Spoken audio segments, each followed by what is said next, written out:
Hey, BC here for BC Nephro. Thanks for watching. I'm Dr. Brian Cronin, board-certified nephrologist and clinical specialist in hypertension. Today's topic, toxic alcohol ingestion. In addition to ethanol, there are 5 toxic alcohols that can be ingested and cause clinical toxicity. These include ethylene glycol, methanol, propylene glycol, diethylene glycol, and isopropyl alcohol, isopropanol. The ingestion of these may be accidental, it may be intentional as part of a suicide attempt, or taken in lieu of ethanol, as they can cause inebriation, or they can be iatrogenic, as some may be a solvent or diluent for medications. Although ethanol intoxication may be obvious and ethanol levels are readily available, the diagnosis of toxic alcohol intoxication may be less obvious. Although there are levels, the levels are typically send-outs and not available at the time when the clinical diagnosis and decisions need to be made, and they may be associated with significant, even fatal toxicity. So one must use clinical clues to assess the likelihood of their presence and initiate therapies. The typical clinical clues are the presence of an increased osmolar gap and an increased anion gap metabolic acidosis. What is an osmolar gap? These alcohols are osmotically active, so when present in the system, they'll increase the serum osmolarity, which can be measured. This can be compared to the calculated serum osmolarity based on the normal substances which contribute, which include sodium, glucose, and BUN. Osmolarity is measured in milliosms per kilogram, so the sodium, glucose, and BUN are converted from their measured units to milliosms per kilogram. An equation is used to do this, and I'll put the equation in the description below, but essentially the equation is sodium times 2 to account for the corresponding anion. Sodium is measured in milliequivalents per liter, and milliequivalents are equivalent to milliosms. Now the glucose and BUN need to be converted from milligrams per deciliter to milliosms per liter. This is done by dividing by the molecular weight and multiplying by 10. The molecular weight of glucose is 180, so the conversion in the formula is to divide by 18, and the molecular weight of urea is 28, so the BUN level is divided by 2.8. Now typically, this calculated osmolarity is within 10 of the measured osmolarity. If it is above 10, then there is an osmolar gap present. Now a mildly increased osmolar gap in the range of 15 can occur in things such as ketoacidosis, lactic acidosis, and renal failure. However, if it is more severe, above 20, this strongly suggests the presence of another osmotically active substance, and in the right clinical context, one needs to suspect a toxic alcohol. These alcohols are then metabolized by alcohol dehydrogenase and then aldehyde dehydrogenase into metabolites. It's these metabolites that cause both the toxicity and in most cases the organic anion, which causes the increased anion gap metabolic acidosis. Therefore, the presence of an increased osmolar gap and increased anion gap may not be present at the same time. Initially, the osmolar gap will be more prominent, but as the alcohol is metabolized, this will become less prominent and the anion gap may become more prominent. Briefly, to talk about ethanol. Ethanol is osmotically active and its molecular weight is 46. As ethanol may be co-ingested with some of the other toxic alcohols, this can be added to the osmolar gap, the ethanol level divided by 4.6 to see if there still is an increased osmolar gap and suggest the presence of a concomitant other toxic alcohol. Ethanol is metabolized first to acetaldehyde and then to acetate and acetyl-CoA.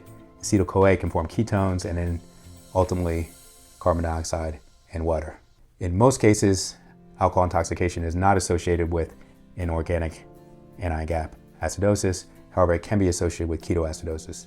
The cases of alcohol ketoacidosis are less due to the ketones formed from acetyl-CoA and more due to the associated decreased insulin levels and lipolysis in the body. Now I'm going to get into the 5 toxic alcohols, the clinical context of one to suspect, and findings to help suggest the presence of each of them. First, ethylene glycol, which may be the most common. This is present in antifreeze along with other substances and can be accidentally or intentionally ingested. Initially, it is associated with increased osmolar gap. However, because of the molecular weight, which is on the higher side, the osmolar gap may not be terribly high. A level of 50 milligrams per deciliter, which is high enough to recommend hemodialysis, only causes an increase in the serum osmolarity by 9. When this is metabolized, it is metabolized to glycolic acid and oxalate.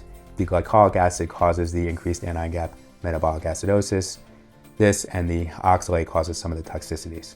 The toxicities typically can be kidney failure, acute kidney injury, as well as neurologic basal ganglial damage. Some of the clinical clues can be the presence of calcium oxalate crystals on the urinalysis, the presence of hypocalcemia, and the presence of something called a lactate gap. Now, some assays for lactate cross-react and have a false positivity from glycolic acid, specifically the assay that is used on blood gas analysis. So if there's an elevated lactate on a blood gas, but the serum sample sent to chemistry is normal, that would be a lactate gap and strongly suggests the presence of ethylene glycol toxicity. Based on these findings, one may need to institute therapy while you're waiting for confirmatory levels with the send-out laboratory. Next is methanol. Methanol is in windshield wiper fluid as well as some other substances. Again, it may be accidentally or intentionally ingested. It does cause inebriation.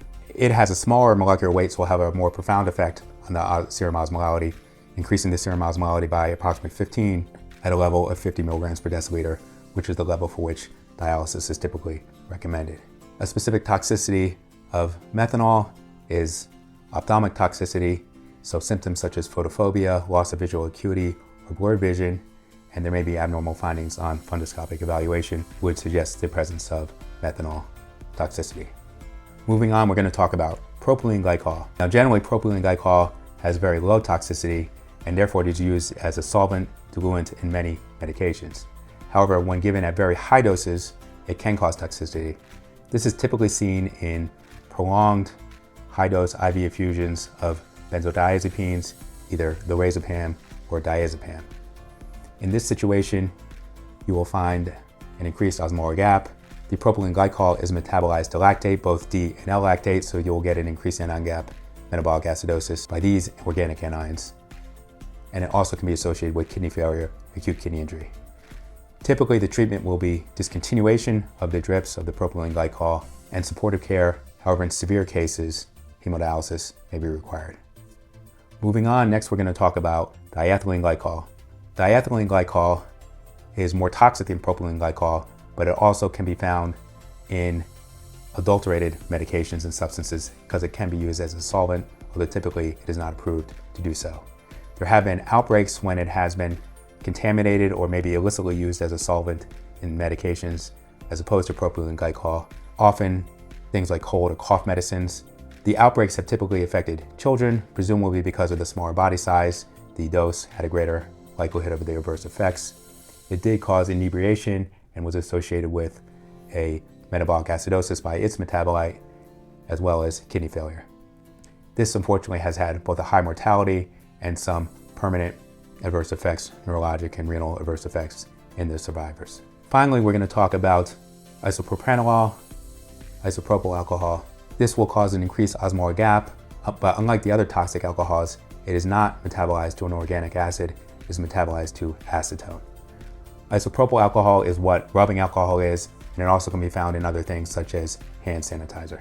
This causes inebriation and the increased osmolar gap, but not the associated anion gap acidosis. Treatment of this is typically supported as the substance is metabolized and cleared from the body.